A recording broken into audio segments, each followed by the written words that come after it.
ilmu yang kita dengar pada hari ini menjadi ilmu yang bermanfaat.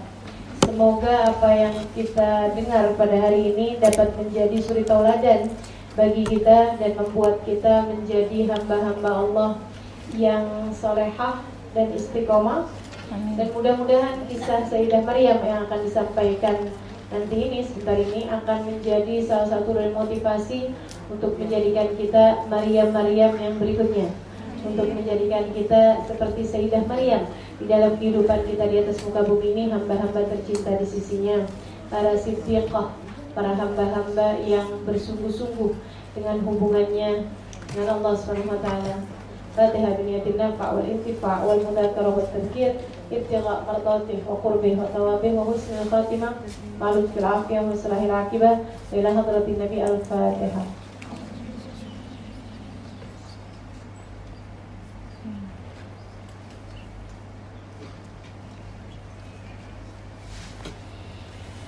Teman-teman sedikit sekalian saya muliakan, kisah Maryam ini lengkap ya. Allah SWT ceritakan ada Maryam di usia, ada Maryam kecil, ada Maryam dewasa, gitu ya.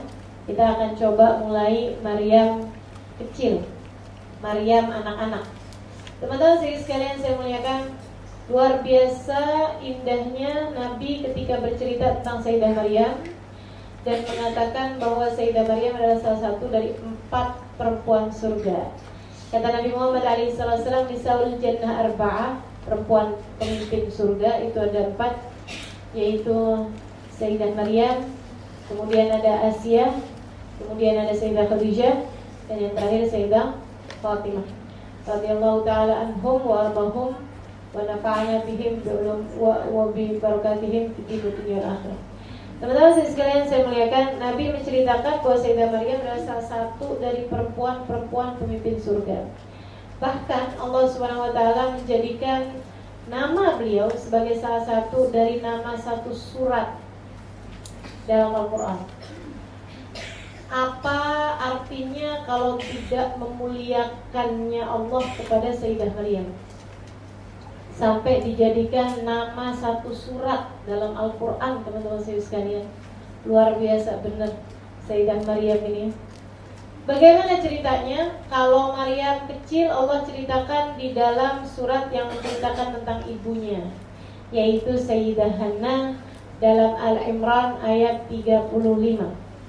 Kata Allah Subhanahu wa taala, "Idh qalat imra'atu Imran, Rabbi inni nadartu laka ma fi batni muharraran fataqabbal minni innaka antas samiul alim. Falamma wada'atha qalat rabbi inni wada'tuha untha wa laysa dhakaru kal untha wa inni samaituha Maryam wa inni u'iduha bika wa dhurriyyataha minasy syaithanir rajim. Fataqabbalaha rabbuha biqabulin hasanin wa anbataha nabatan hasana wa kaffalaha Zakaria.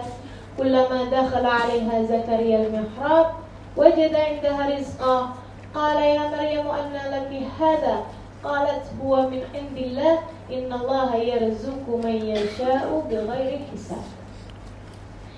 Ketika istrinya Imran berkata, "Ya Allah, aku nadarkan apa yang ada dalam kandunganku ini sebagai persembahanku untukmu. Terimalah ia dariku ya Allah, sungguhnya Engkau adalah Zat yang maha mendengar lagi maha mengetahui." Ketika istri Imran kemudian melahirkan anak tersebut, ternyata dia melahirkan anak perempuan.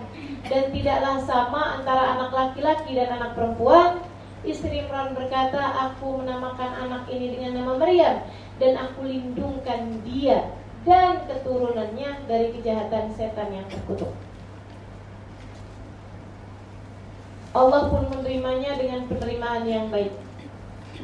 Kemudian ditumbuhkan kepadanya benih-benih kebaikan, dan ia pun dirawat atau diasuh oleh Zakaria. Tiap kali Zakaria masuk ke dalam mihrabnya, mendapati di sana terdapat rizki. Dia pun bertanya, "Wahai Maryam, dari mana kamu dapatkan makanan ini, nak?" Maryam pun menjawab, "Dia dari Allah Subhanahu wa ta'ala." Bukankah Allah adalah Zat yang maha memberi rizki dari arah yang tidak disangka-sangka tanpa ada perhitungannya. Teman-teman sekalian, inilah kisah Sayyidah Maryam. Kisah yang secara detail Allah Subhanahu wa taala menceritakannya dengan dalam Al-Qur'an, dan bukan hanya detail. Saya merasanya salah satu dari kisah-kisah indah yang Allah Subhanahu wa taala kisahkan dalam Al-Qur'an. Saudara sekalian yang saya muliakan, hal pertama yang kita pelajari dari Sayyidah Maryam adalah kalau kamu pengen punya anak yang solehah, maka belajarlah untuk mensolehahkan dirimu. Sebab dari ibu yang solehah akan lahir anak yang pantas menjadi soleh atau solehah. Saya rasa kebanyakan di antara teman-teman di sini belum menikah, sehingga saya rasanya tidak sia-sia untuk bicara seperti ini. Karena kalau udah kawin, udah punya anak banyak, anak udah gede-gede, kalau saya bilangin siapin, udah telat ustazah gitu. Nah ini kan masih belum telat nih. Kebanyakan adik-adik belum nikah kan? Belum nikah kan?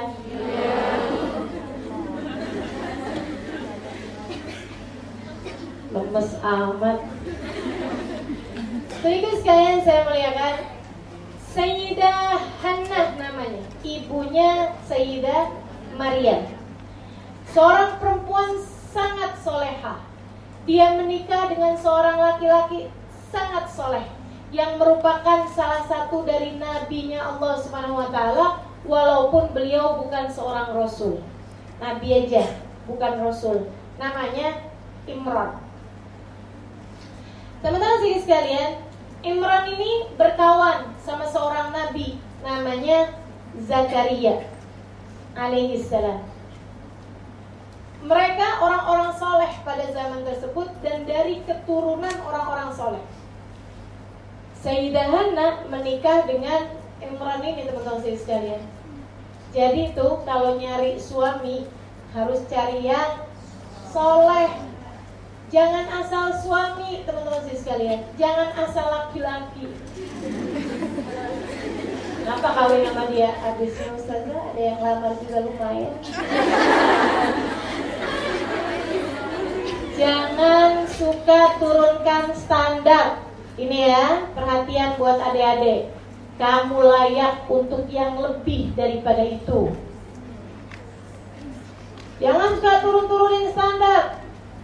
Habisnya gimana ya? Ya udah deh, nggak apa-apa deh. Ala kadarnya. Jangan asal ala kadar gitu. Karena yang kamu inginkan bukan hanya sekedar ala kadar, bukan. Teman-teman saya sekalian, tinggiin himmah, itu yang selalu disampaikan guru kami yang Habib Umar bin Habib. Beliau selalu mengatakan kepada kami untuk kabiri masyhadi, tinggikan masyhadmu, pola pikirmu. Agungkan pola pikirmu, besarkan pola pikirmu, baguskan niatmu, besarin niatnya. Orang yang nikahnya asal ya daripada sepanjang hidup gitu kan, dinafkahi sama orang tua. Kalau nikah kan lumayan ada orang yang nyariin duit buat kita. Niatnya cuma gitu doang. Ya habisnya gak enak itu jadi benalu mulu buat orang tua. Ya ampun. Teman-teman saudara sekalian saya muliakan, kamu berhak lebih daripada itu. Kamu pantas lebih daripada itu. Saya mau menikah. Kenapa? Karena saya ingin memperbanyak generasi Nabi Muhammad. Itu. Saya ingin menikah agar melahirkan orang-orang yang luar biasa, generasi-generasi Islam yang akan membela ajaran agama Islam dan menjadikan mereka para ulama-ulama di masa yang akan datang. Gitu, teman-teman saya sekalian, tinggiin himmahnya, tinggiin niatnya. Sedikit sekalian saya mengatakan, bahkan bukan hanya nikah, hidupmu. Jangan, iya udah dikasih hidup ya udah deh gitu. Kamu sekolah mau ngapain? Ya habisnya ngapain coba kalau nggak sekolah? Gitu doang. Biasanya kalau nggak sekolah ngapain? Ya sekolah udah begitu. Ya Allah, ya Allah. Teman-teman sekalian saya muliakan, apa-apaan tuh yang gede niatnya. Kayak Sayyidah Hannah ini ya, dia menikah bukan sama orang sembarangan. Kenapa? Karena beliaunya juga bukan perempuan sembarangan. Beliau perempuan sangat solehah, sehingga nyarinya juga laki-laki yang soleh. Nyarinya nabi, teman-teman sekalian. Kalau adik-adik jangan nyari nabi, nggak bakalan ketemu.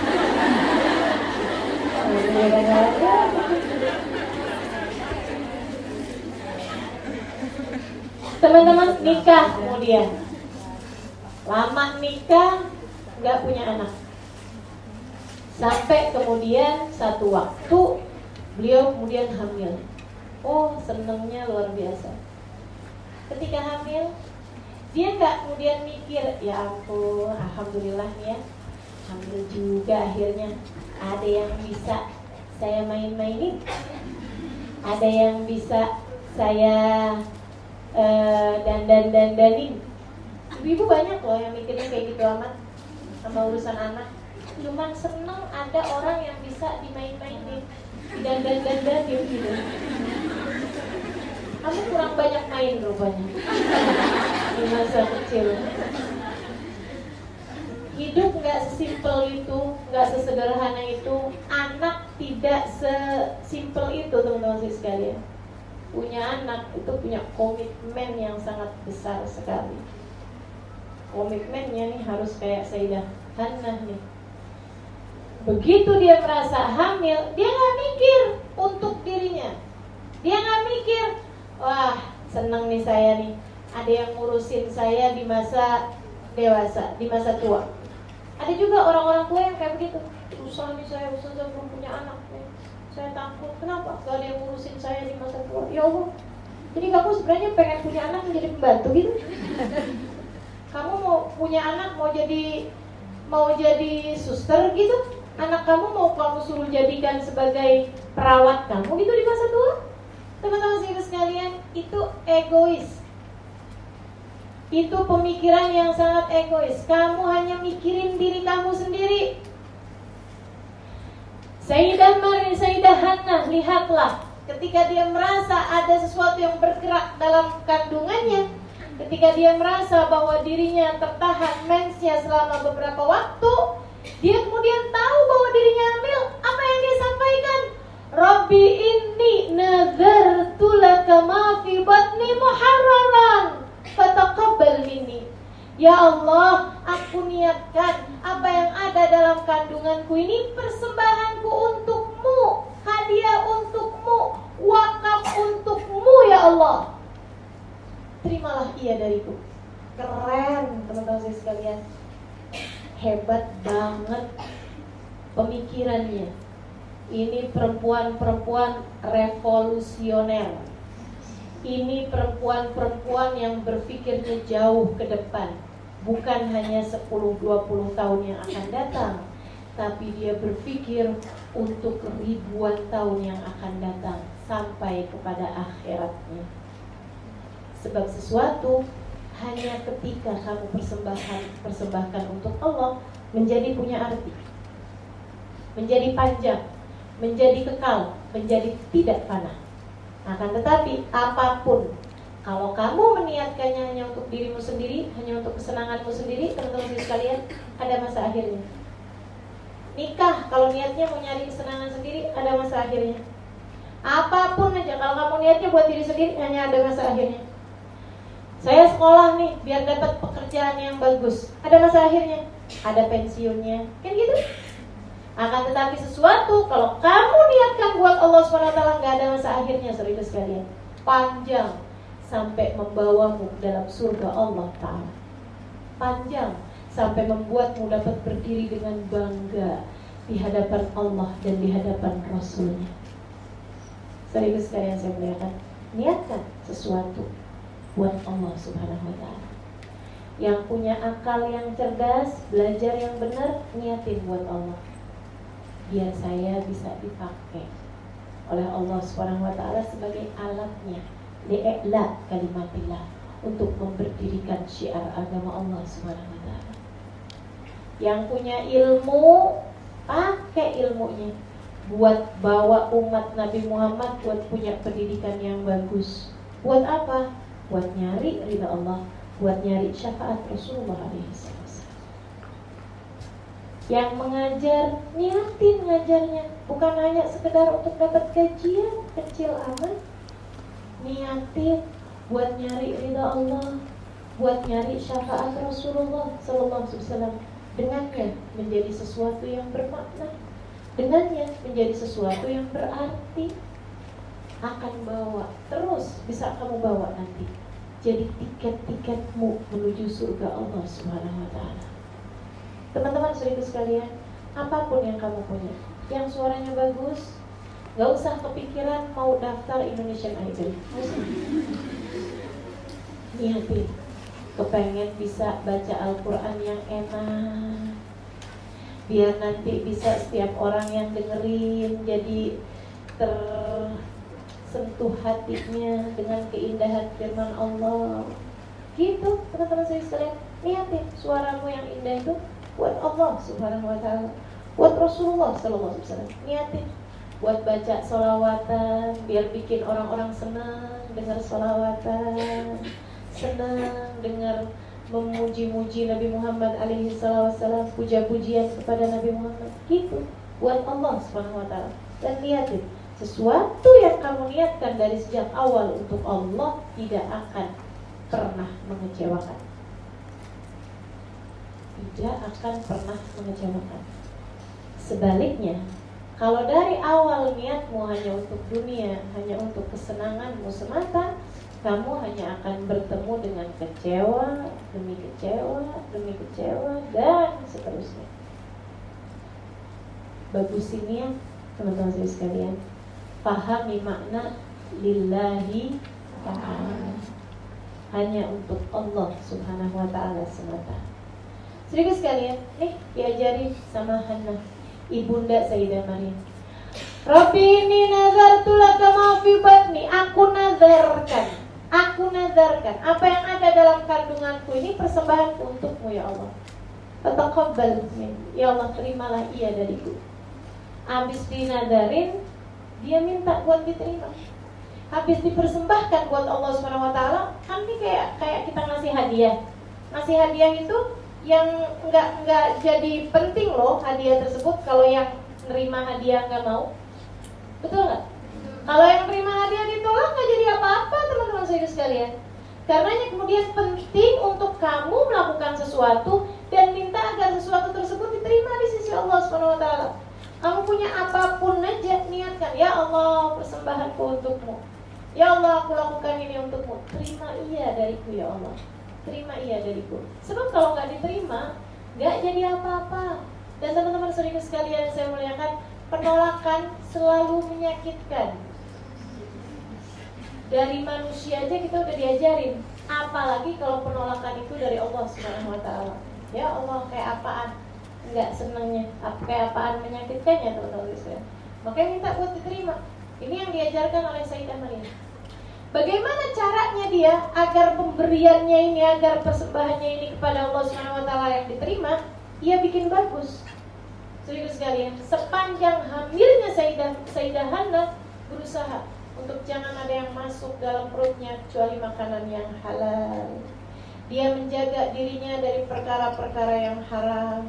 Dia jaga dirinya jangan sampai lisannya ada bohong, jangan sampai lisannya ada ngomongin orang, jangan sampai dia melakukan hal-hal yang menyakiti orang lain. Kenapa? Nih, yang ada dalam perut saya sudah saya persembahkan buat Allah Subhanahu wa Ta'ala. Saya akan kerjakan yang terbaik baginya selama dia berada dalam kandungan saya. Gitu. Kalau kamu niatin ilmu kamu buat Allah Subhanahu wa Ta'ala dan Rasulnya, nggak gitu loh caramu belajar. Nggak males-malesan gitu caramu ngerjain tugas-tugas. Kalau kamu niatkan apa yang kamu punya buat Allah Subhanahu wa Ta'ala, tidak sesederhana itu loh melakukannya. Komitmen tingkat tinggi teman-teman sekalian.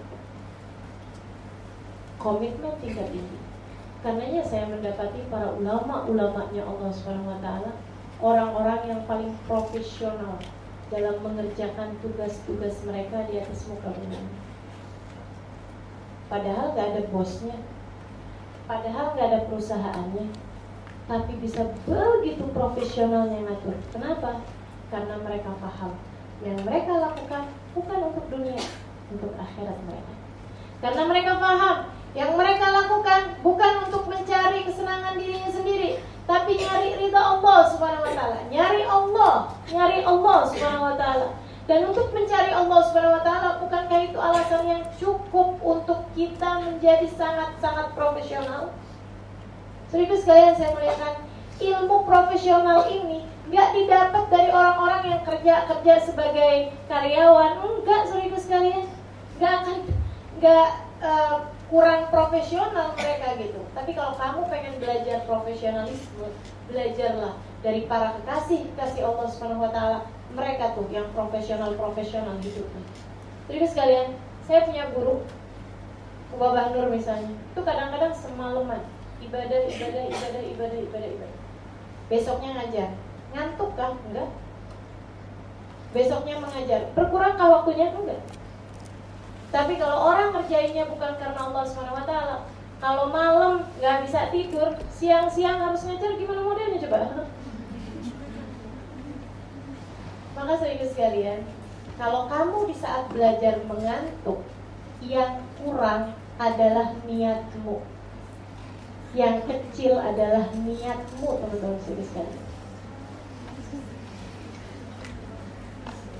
Langsung yang boleh sebelahnya lagi disindir beneran.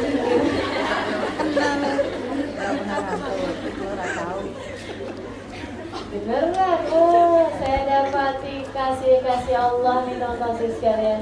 Orang yang bikin hidupnya buat Allah SWT, gak ada siapapun bisa mengalahkan profesionalismenya mereka dalam mengerjakan tugas mereka di atas muka bumi ini.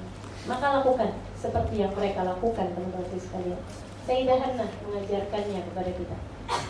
Dan pada masa-masa kehamilan tersebut, ada yang bilang di awal kehamilan, ada para ahli tafsir mengatakan di akhir kehamilan, ada yang mengatakan bersama dengan kelahiran anaknya. Suaminya meninggal dunia. Luar biasa, benar kan? Apakah kemudian ketika suaminya meninggal dunia, dia kemudian kebawa baper, kemudian jadi perempuan yang sangat sedih hatinya sampai ada baby blues? Ini orang zaman sekarang kan banyak yang kayak gitu kan? Nggak ada, saudara sekalian. Sayyidah Hannah nggak mengalami itu semua. Orang-orang yang beriman kepada Allah dengan keimanan yang tinggi, mereka orang-orang anti depresi, teman-teman sekalian.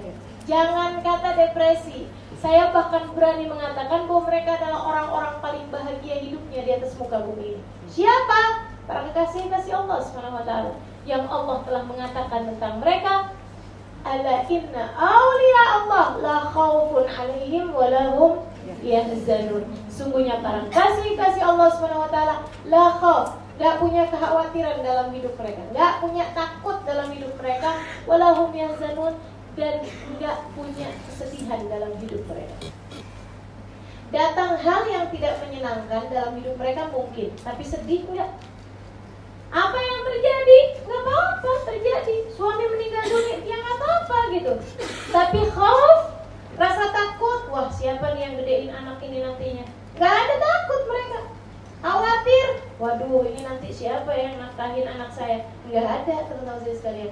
Suami meninggal, itu fakta. Tapi jangan kemudian membuatmu punya kekhawatiran-kekhawatiran. Sebab kekhawatiran-kekhawatiran itu opini, saudara sekalian. Bedakan antara fakta sama opini. Beda itu, teman-teman saya sekalian. Opini bisa dirubah, fakta tidak. Fakta tidak. Ada orang ngata-ngatain kamu, itu fakta. Bagaimana kamu menanggapi dia, perasaan macam apa ketika kamu menanggapi dia, itu opini. Terserah, kamu mau beropini seperti apa, saudara sekalian. Makanya kita dapatin ada seorang ulama dikatain dasar anjing loh. Makasih ya pujiannya. Itu. Ada orang lain ngatain dasar anjing. Katanya gitu. Katanya orang nih. Itu fakta, saudara sekalian. Kamu gak bisa merubah fakta. Kamu nggak bisa berusaha di atas muka bumi ini, jangan ada siapapun ngata-ngatain kamu, nggak bisa, teman-teman. Niscaya dalam hidup kamu pasti ada orang-orang yang nggak senang sama kamu, berkata hal buruk sama kamu. Bahkan Nabi Muhammad SAW sekalipun, manusia paling sempurna di atas muka bumi ini, dikata-katain orang kok, gitu. Jadi dikata-katain orang itu keabsahanmu menjadi manusia. Oke? Tapi bagaimana pandangan kamu terhadap orang ngata-ngatain kamu, ini yang tergantung dari bagaimana caramu berpikir. Ini opini, saudariku sekalian. Itu yang bisa kamu ubah. Orangnya kemudian datang lagi, nanya, saya ini lagi ngata-ngatain kamu, bukan lagi muji kamu. Kenapa kamu malah bilangnya, makasih ya atas pujiannya. Maksud kamu apa nih? Dia bilang, oh kamu lagi ngata-ngatain, saya dengerin pujian. Kenapa bisa begitu? Saya lagi ngatain kamu anjing. Ya tapi saya dengarnya sebagai pujian. Saya memang berharap andai saya menjadi seperti anjing bagi Tuhan saya. Anjing adalah binatang, makhluk yang paling menyenangkan bagi tuannya. Betul apa enggak? Saya kepengen menjadi seperti anjing dalam urusan paling menyenangkan bagi Tuhan saya, yaitu Allah Subhanahu wa ta'ala. Ini loh saudara sekalian, opini yang bisa kamu rubah. Fakta gak bisa kamu rubah apa-apa. Jadi fakta bahwa suami Hana meninggal dunia di masa-masa hamil besar beliau, atau di masa-masa awal kehamilan beliau, atau bahkan di masa ketika beliau melahirkan, itu adalah sebuah fakta saudara sekalian. Gak bisa dirubah apa-apa. Gak bisa dirubah apa-apa. Hana yang bisa beliau lakukan adalah untuk memperbagus opininya. Enggak kemudian yang, ya Allah tega amat sih ya Rob, tentang anaknya udah aku persembahkan buatmu, yang ngedidik jadinya saya doangan. Bapaknya kau ambil di sisimu. Enggak gitu, enggak terkeluh kesah, enggak juga mikir gitu, siapa ya kira-kira jadi gantinya. Enggak gitu, karena mikirnya itu fakta saudariku sekalian. Tinggal kita benerin aja cara kita berpikir. Begitu kan ya? Ini Allah Subhanahu wa ta'ala mudah-mudahan mengaruniakan anak ini sebagai kawan dalam kehidupan saya untuk menggantikan suami saya. Saya bersamanya akan menuju kepada keridhaan Allah Subhanahu wa ta'ala seperti yang telah dilakukan suami saya, sehingga nanti di hari akhirat saya dapat berkumpul kembali bersama dengan keluarga kami. Gitu. Saudara itu sekalian, saya melihat hamba-hamba Allah SWT tahu caranya berpikir dengan opini yang benar. Jangan pernah berusaha merubah fakta. Yang harus kamu lakukan hanyalah merubah cara berpikir, merubah mindset, saudara sekalian, merubah opinimu. Ngerti gak sih? Tanya rada-rada ya, ngerti lah ya. Jadi gitu ya, teman-teman sekalian, saya muliakan. Gak usah mau coba-coba merubah fakta-fakta yang sudah terjadi. Kamu hanya perlu merubah cara berpikir, merubah opinimu, merubah pandanganmu terhadap hal tersebut. Baik, saudara sekalian, saya muliakan. Sekarang Hana kemudian melahirkan anaknya dalam keadaan suaminya sudah tidak ada. Dia lahirin. Kebayangnya dari sejak awal, ya Allah saya nadarkan anak ini untukmu, persembahan untukmu, untuk menjaga Baitul Maqdis. Yang dipikirin adalah penjaga Baitul Maqdis. Yang beliau pikirin adalah anak ini nanti akan menjadi seorang nabi. Dan tentu saja karena seorang nabi dan karena penjaga sebuah masjid, pastilah anak ini adalah laki-laki. Jadi sekalian, falamma wada'atha qalat rabbi inni wada'tuha untha. Ketika lahir, kemudian lahirlah anak perempuan. Ini Allah lagi mau ngajarin bahwasanya anak perempuan bukanlah sesuatu hal yang tidak baik, tidaklah lebih rendah daripada laki-laki. Ini udah dipersembahkan buat Allah loh ini. Ini udah dijagain sepanjang kehamilan loh ini. Sangat profesional Hana berbuat sebagai seorang perempuan hamil, saudara sekalian, terhadap anak yang ada dalam kandungannya. Seharusnya kalau di mata Allah laki-laki lebih mulia daripada perempuan, yang sudah bagus-bagus dari sejak awal, lahirnya laki-laki dong. Bukan begitu? Sedikit sekalian, tapi enggak. Allah Subhanahu wa taala mau ngajarin semua umat manusia bahwasanya laki-laki memang berbeda dengan perempuan, akan tetapi bukanlah laki-laki lebih mulia dari perempuan. Sama aja di mata Allah Subhanahu wa taala.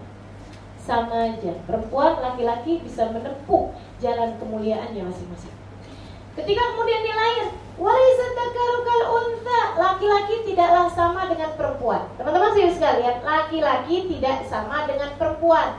Demikian firman Allah Subhanahu wa taala, "Wa man asdaqu minallahi qila." Dan siapa yang lebih benar ucapannya daripada Allah Subhanahu wa taala? Enggak ada yang ucapannya lebih benar daripada ucapan Allah Subhanahu wa taala. Maka sesudah Allah mengatakan, "Walaisa dzakaru kal untha." Laki-laki tidaklah sama dengan perempuan. Seharusnya tidak ada pemikiran orang Islam manapun yang hendak menyamakan gender. Walaisa dzakaru kal untha, laki-laki enggak sama perempuan. Bukan berarti laki-laki lebih mulia, cuman enggak sama. Mau disama-samain gimana modelnya, emang gak sama?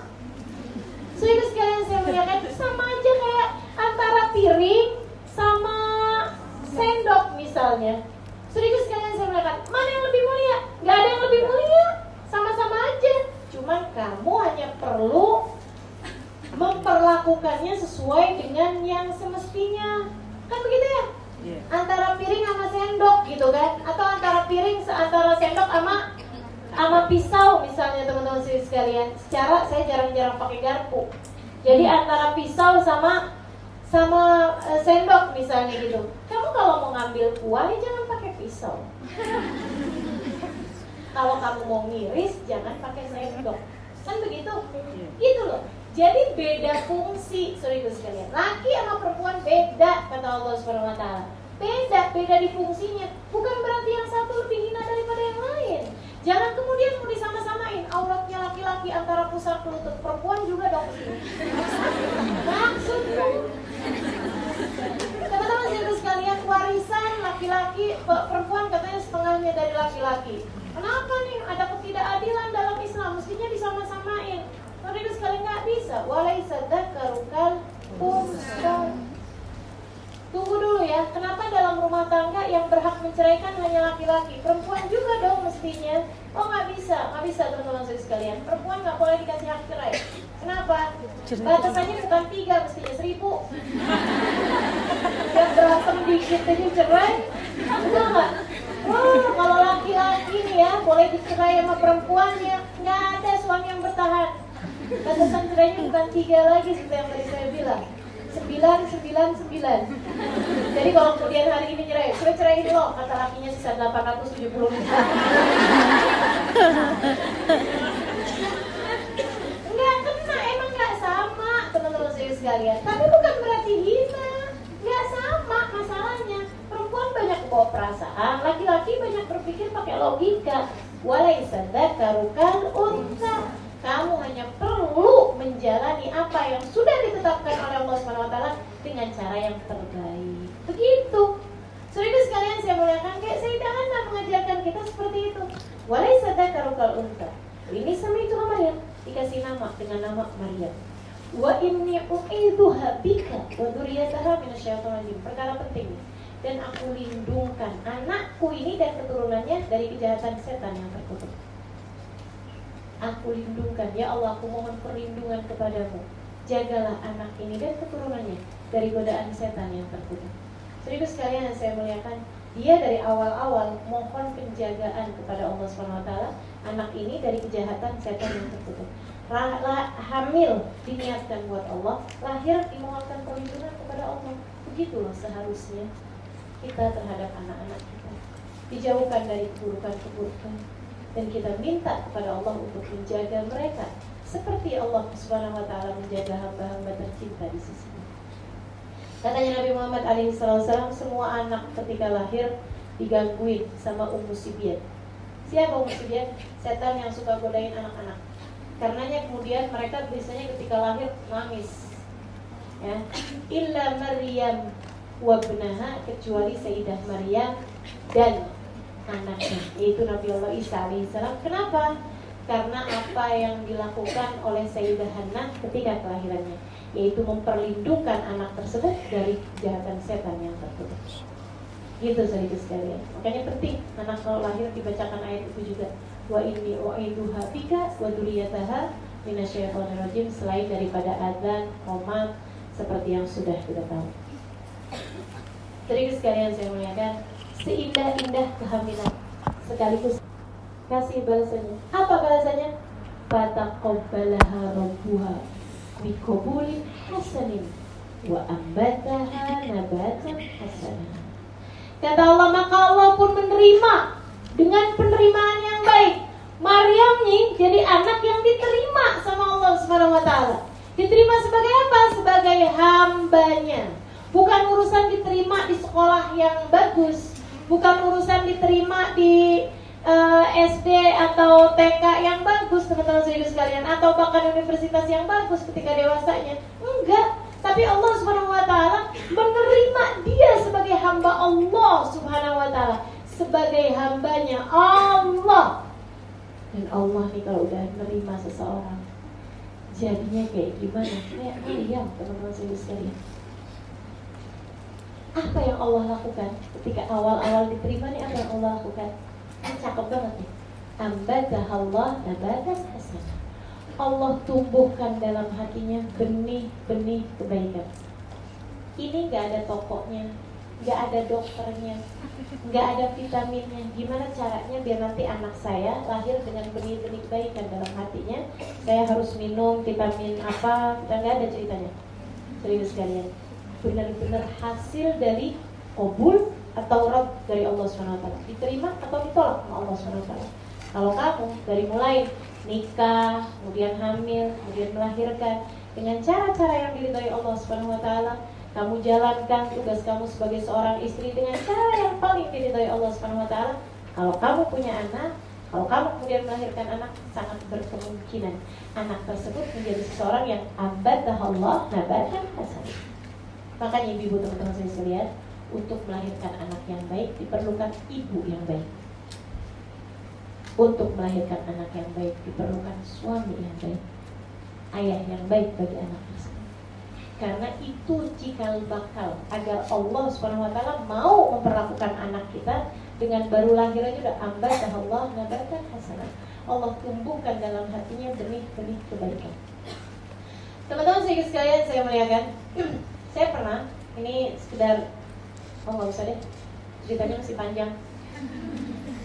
Nggak usah ya, pengalaman gitu, nggak usah ya? Nggak usah. Saya punya salah satu teman dulu, dia kemudian hijrah ke negeri lain ya.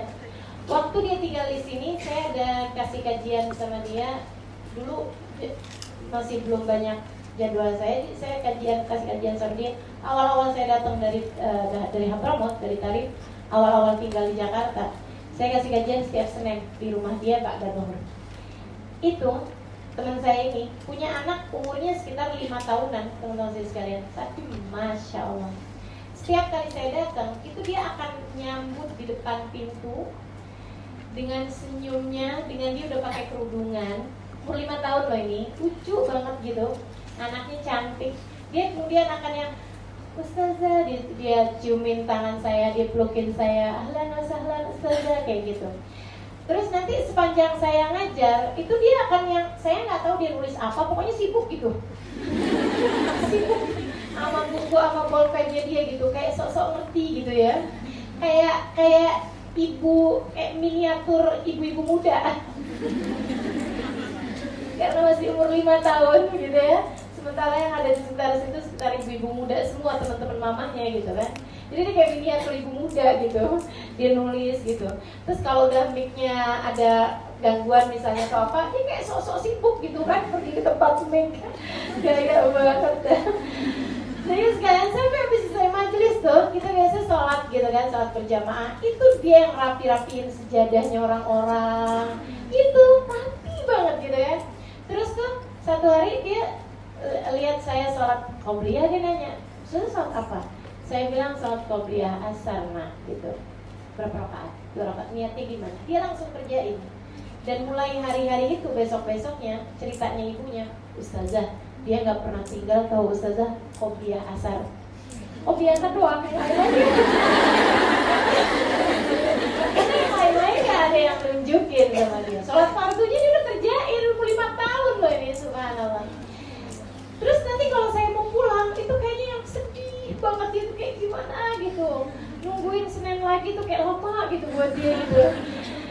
Saya satu hari cerita sama ibunya, saya bilang, nih anak kamu, ambatahallah nabatan hasanah. Salah satu dari yang Allah sebutkan dalam Quran, Allah tanamkan dalam hatinya benih-benih kebaikan.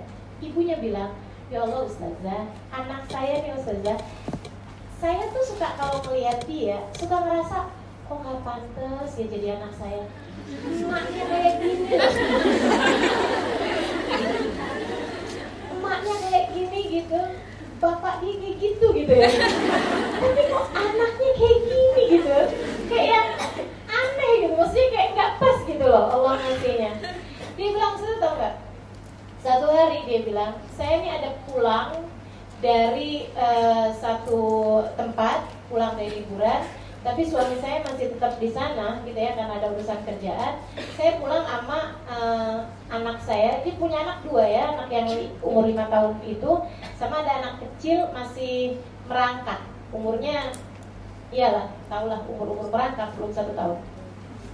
Dia bilang, saya waktu itu pulang dalam keadaan udah malam, udah capek banget, saya pun langsung tidur gitu kan. Saya bikin susu anak, saya tidurin gitu semuanya. Dia bilang tengah malam anak saya nangis, saya lihat karena ternyata ruangannya gelap, rupanya mati lampu dan AC-nya itu aja mati kan. Dia bilang, saya pun dengan ngantuk luar biasa, saya ambil lilin, saya nyalain, saya taruh di atas lemari. Dia bilang, saya kemudian langsung tidur lagi, saya capek banget. Dia bilang berapa jam kemudian saya bangun lagi karena suara batuk anak saya. Ketika saya bangun itu, saya melihat api udah di mana-mana. Jadi kebakaran si lilin tadi itu, gitu ya. Dia bilang, ya Allah ustazah, paniknya saya hari itu pas gak ada orang di rumah kami kecuali kami bertiga ini. Bantu lagi pulang, dia bilang suami saya lagi gak ada di Jakarta. Dia bilang akhirnya kemudian saya buru-buru ambil tas saya ambil anak saya gendong, yang bayi, kemudian yang kecil ini saya bangunin, dia kemudian kebangun gitu, terus kami jalan keluar. Dia bilang, saya pun jalan sendirian, jam 2-an malam, jam 3-an malam gitu, dia bilang ke rumah mertua saya, yang alhamdulillah gak jauh dari tempat tersebut ya, dari rumah dia gitu. Jadi dia jalan kaki ke rumah mertuanya sambil melihat api ini udah besar banget di rumah dia gitu. Dia bilang, saya keluar tuh sambil saya nangis gitu sepanjang jalan. Ya Allah, nasib banget sih ini gitu. Mana suami gak ada, mana gak ada siapa-siapa gitu ya. Dia bilang, saya nangis sepanjang jalan. Anak saya ustazah yang umur 5 tahun nih, sambil pegang tangan saya, dia bilang kayak gini, mama yang sabar ya mama, ini ujian ma. Ustazah Halima bilang gitu kemarin.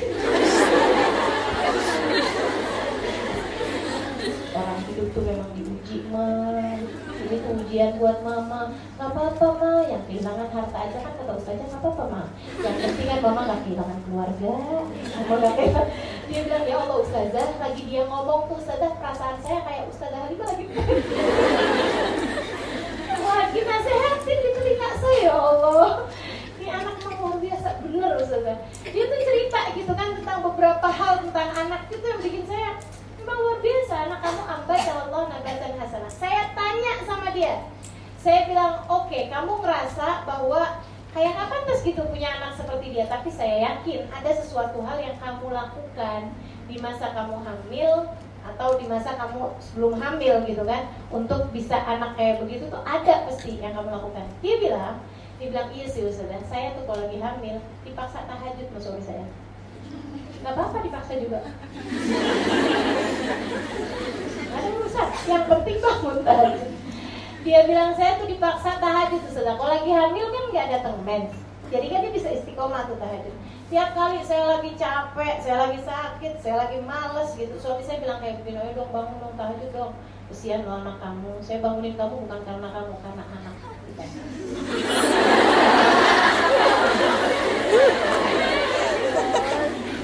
Dia bilang anak kita nih harus dididik, anak kita nih harus diperlakukan dengan sangat baik karena dia akan hidup bukannya zaman yang sama sama kita. Tantangannya lebih besar, ujiannya lebih besar, hal-hal yang dihadapi harus lebih besar, maka harus kita senjatai dengan hal yang besar pula. Dan apa yang bisa kita lakukan sebagai orang tua kalau enggak meminta kepada Allah untuk menjaga dia? Yuk bangun, tahajud, doain anak kamu, doain anak kita. Gitu dia bilang. Jadi ustazah, saya suka udah hamil, saya tahajud udah mesti 9 bulan. Walaupun habis selesai melahirkan enggak. Belum tentu tahajud lagi gitu. Tapi seperti itu dia ketika hamil. Nah itu loh teman-teman sekalian, ambatahallah nabatan hasanah. Enggak bisa diusahakan secara fisik, nggak bisa diusahakan secara pergi ke dokter yang terbaik, rumah sakit yang terbaik, vitamin yang terbaik. Nggak ada urusannya pakai begituan. Bener-bener kamu memantaskan diri agar anak mulai yang diterima sama Allah SWT. Niat yang bagus, rezeki yang halal, keadaan kamu yang jauh dari perbuatan dosa, gitu ya. Itu yang membuat anak ketika lahir insya Allah menjadi seseorang yang ambatahallah nabatan hasanah. Allah taruhkan dalam hatinya benih-benih kebaikan, sehingga mau baiknya tuh gak susah, udah ada benihnya, udah tinggal tunggu doang. Serius sekalian, berasa gak kita dalam hidup mau jadi orang baik tuh susah? Berasa gak? Berasa gak teman-teman saya? Berasa kan? Betapa kita memiliki kecenderungan terhadap keburukan-keburukan. Berasa apa enggak? Berasa. Kalau buat nonton TV kayaknya semangat banget, tapi giliran disuruh baca Quran kayaknya langsung gitu kan gitu. Betapa kita memiliki kecenderungan terhadap keburukan-keburukan. Nah, alangkah sangat indahnya kalau kita punya anak itu memiliki kecenderungan untuk kebaikan-kebaikan. Dan itu merupakan balasan dari Allah SWT ketika anakmu kamu serahkan kepada Allah. Ketika anakmu kamu persembahkan kepada Allah SWT. Ambatahallah nabatan hasanah. Jadi balasan buat ini nadartu laka ma fi batni muharraram. Aku jadikan apa yang ada dalam kandunganku persembahanku untukmu ya Allah. Terimalah ia darimu. Allah fataqabbalha rabbuha. Allah terima dan hasilnya ambatahallah nabatan hasanah. Serius sekalian, dan karena dia bapaknya udah nggak ada, nih harus ada yang ngasuh, harus ada yang ngedidik orang yang bisa bawa dia ke jalan Allah Subhanahu Wa Taala. Rebutan, teman-teman sekalian. Orang-orang pada kepengen mendidik Maryam nih dari mulai kecil, memang anaknya udah nyenengin banget, ini banget, apa segala macam, pada rebutan. Saya aja deh. Masya Allah, luar biasa, benar teman-teman sekalian. Yang mau ngedidiknya orang-orang soleh nih pada semuanya kepengen jadiin dia murid saya, jadiin dia anak angkat saya, jadiin dia ini saya. Wah, semuanya pada kepengen. Akhirnya sampai diadakanlah undian. Keren banget kan? Diundi. Gimana cara ngundinya? Masing-masing dari para orang-orang yang kepengen ngasuh ini memang rata-rata pada zaman tersebut jarang loh orang bisa nulis, bisa baca. Tapi mereka nih yang pada kepengen mendidik Sayyidah Maryam adalah orang-orang berpendidikan pada masa tersebut ya, 2000 tahun yang lalu, lebih dari 2000 tahun yang lalu. Serius sekalian, apa yang mereka lakukan? Mereka kemudian pena-pena yang biasa mereka pakai buat nulis Taurat, buat nulis Injil belum ya, buat nulis Taurat, buat nulis kitab-kitab yang terdahulu, ini yang mereka undikan, mereka lempar ke sungai. Siapa yang penanya ngambang, betul ya? Itu dia yang berarti dipilih Allah untuk bisa membesarkan anak ini. Jadi sekalian saya muliakan, pada saat itulah yang ngambang adalah penanya Zakaria alaihissalam yang masih kerabat sama Sayyidah Maryam ini. Sedikit sekalian saya muliakan, maka kemudian Sayyidah Maryam mulai udah umur-umur agak ini ya, agak besar, maksudnya umur-umur belajar gitu. Dia pun kemudian dididik oleh Nabi Allah Zakaria alaihissalam. Sedikit sekalian saya muliakan, dia pun menjadi seorang perempuan ahli ibadah yang luar biasa. Sayyidina Zakaria alaihissalam tahu anak ini anak yang masya Allah benar, dijaganya juga beneran banget. Teman-teman sekalian, dia ditinggalkan di sebuah rumah di dalam bagian Masjidil Aqsa, gitu ya. Saya kayak di halamannya atau apa. Tapi rumah tersebut itu tinggi dan untuk naiknya itu ada tangganya, yang tangganya diambil balik sama Nabi Zakaria alaihissalam. Diambil balik tangganya. Jadi itu rumah tangga tapi nggak ada tangganya. Jadi nggak ada yang bisa naik kecuali Nabi Zakaria alaihissalam, gitu ya. Dari ngejaganya Nabi Zakaria tuh, dan itu pun ada di dalam sebuah bangunan, teman-teman saya sekalian. Yang bangunannya setiap kali Nabi Zakaria keluar dikunci sama Nabi Zakaria. Jadi nggak bisa kemana-mana Sayyidah Maryam. Dan jangan dikira wah terkungkung dong Nabi Sayyidah Maryamnya, nggak seneng dong dia. Oh, hamba-hamba Allah, para muslimah-muslimah sejati, mereka mengerti caranya berkawan dengan Allah Subhanahu wa taala. Mereka ngerti caranya menghadirkan Allah dalam kehidupan mereka.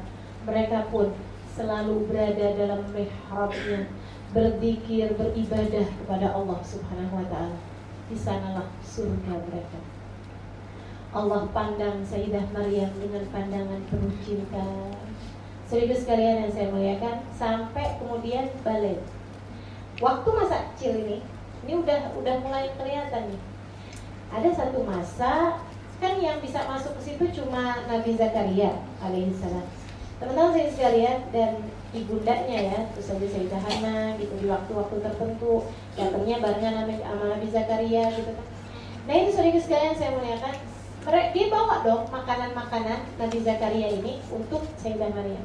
Satu ketika pas lagi ngirimin makanan udah ada makanan di situ, ada buah-buahan.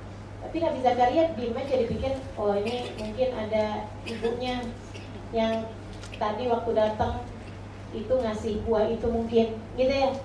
Dia pikir aja gitu. Tapi lama-kelamaan menjadi semakin aneh karena ada buah-buahan yang nggak pada musimnya.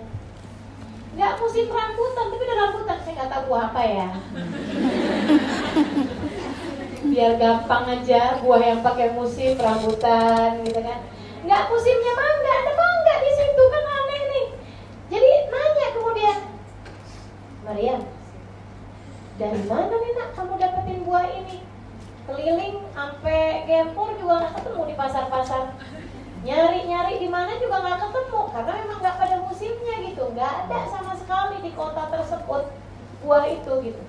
Jadi nanya dari mana nih nak kamu dapet ini? Maryam bilang, kenapa paman? Ini buah kamu dapat dari mana? Buah min indillah, kan dari Allah. Ya semua dari Allah sih nak. Cuman masalahnya gimana caranya nih? Tadi sih lagi kepikiran aja nih, kayaknya makan rambutan enak nih. Misal ya rambutan ya, tadi lagi pikiran nih kayaknya makan rambutan enak nih. Terus saya bilang sama Allah, ya Allah mau rambutan dong. Habis itu pas saya habis selesai salam sholat, saya lihatin ada buahnya. Innallaha yarzuqu man yasha' bighairi hisab. Paman, bukankah Allah memberi rezeki dari arah yang tidak disangka-sangka?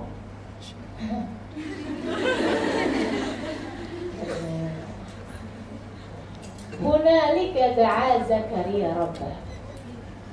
Melihat itu Nabi Zakaria langsung angkat tangannya. Ya Allah, karuniakan kepada saya anak yang kurang lebih yang kayak Maryam ginilah. Gitu. Subhanallah, Allah kemudian ijabah doanya. Dulu saya bilang, Habib bin Habib bilang, kenapa yang kepikiran sama Nabi Zakaria adalah di tempat tersebut Nabi Zakaria berdoa. Jadi sekalian, karena Nabi Zakaria paham doa itu perlu tempat mustajab untuk melakukannya. Kalau kamu ingin doamu lebih cepat diijabah, maka berdoalah di tempat-tempat mustajab. Salah satu tempat mustajab adalah tempat ibadahnya salah satu dari kekasih Allah. Diturunkanlah rahmat di tempat tersebut, maka di tempat itulah kamu sebaiknya banyak berdoa. Maka sering sekalian saya muliakan, sering-seringlah pergi ke tempat-tempat mustajab doa. Salah satunya majelis-majelis ilmu. Kan kita di dalamnya sedang beribadah. Yang saya sedang ceritakan kisah perempuan salehah yang saya yakin seperti yang disampaikan Nabi Muhammad SAW, "Inda dzikri sholihin tanazzalatir rahmah." Ketika disebut nama orang-orang soleh, turunlah hujan rahmat. Nah, ketika sedang turun hujan rahmat yang seperti ini, kita berdoa, memohon kepada Allah Subhanahu Wa Taala. Jadi sekalian saya muliakan, sampai ketika kemudian Sayyidah Maryam datang menstruasi. Jadi sekalian, nah ketika datang menstruasi, rumahnya itu kan jadi bagian dari Masjidil Aqsa. Jadi dia itu harus kalau lagi menstruasi nggak boleh ada di tempat tersebut untuk ibadah. Jadi sekalian, beliau kemudian ditinggalkan di tempat bibinya, Asya namanya. Yaitu apakah beliau adalah istrinya Nabi Zakaria atau bibi yang lain, wallahu a'lam. Tapi yang pasti dia ditinggalkan di rumah yang dekat dari situ, tapi dia harus keluar dari Masjidil Aqsa karena Sayyidah Hannah meninggal dunia tidak lama kemudian dari Sayyidah Maryam ini masa-masa kecilnya. Jadi dia sekarang yatim piatu, Sayyidah Maryam ini, dan dia kemudian di saat balik itu harus punya tempat lain yang bukan di dalam masjid untuk bisa tinggal, untuk beliau tinggali di masa-masa beliau sedang berhalangan, sebab rumahnya kan rumah masjid. Jadi dia pun kemudian tinggalin tempatnya Asya. Kalau dia jalan dari tempat tersebut ke tempat yang lain, itu beliau pakai hijab. Maksudnya beliau tidak menampakkan bahkan wajahnya sekalipun, sehingga orang nggak bisa kenali siapa beliau. Kenapa? Karena beliau sangat menjaga diri. Padahal waktu itu teman-teman saya sekalian belum ada kewajiban, belum ada perintah untuk hal-hal yang seperti itu. Gitu ya, saya nggak tahu aturan auratnya seperti apa, tapi yang pasti memang karena beliau sangat menjaga diri, makanya kemudian fattakhadhathu hijaban, kata Allah Subhanahu Wa Taala, maka Maryam pun kemudian memakai hijab untuk dia pergi ke tempatnya bibinya tersebut itu. Satu waktu ketika beliau sedang dalam perjalanan ke tempat bibinya, beliau kemudian didekati oleh seorang laki-laki sangat tampan rupawan. Ini pelajaran nih, dengerin adik-adik.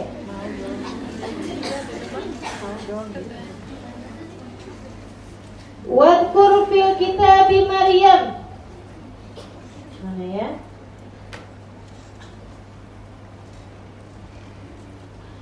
Wadkur fil kitabi Maryam idin tabadat min ahliha makanan syarqiyah. Ketika beliau menjauh dari keluarganya, maksudnya dia tinggalkan rumahnya, makanan syarqiyah di tempat di arah timur. Fatakhadat min dunihim hijaban. Dan dia selalu aja karena nggak mau diliatin sama orang-orang, beliau membuat satu hijab. Saya nggak ngerti bentuk hijabnya seperti apa, namun demikian Allah Subhanahu Wa Taala bercerita, sehingga beliau tidak dikenali oleh siapapun ketika sedang perginya itu. Apakah pakai tandu, tapi ini kan jalan sendirian ya beliau ya. Nah, siapa yang nanduin gitu? Pada saat itulah kemudian farsalna ilaiha ruhana fatamatsala laha basharan sawiyya. Kata Allah SWT, pada saat dia sedang beristirahat di satu tempat untuk menuju ke rumah bibinya tersebut, dia lagi berhenti sebentar gitu, entah itu di bawah pohon entah apa gitu ya. Tiba-tiba kemudian dia didatangi oleh seorang laki-laki sawiyya yang cakep banget. Sawiyya itu sempurna teman-teman sekalian. Sempurna apa?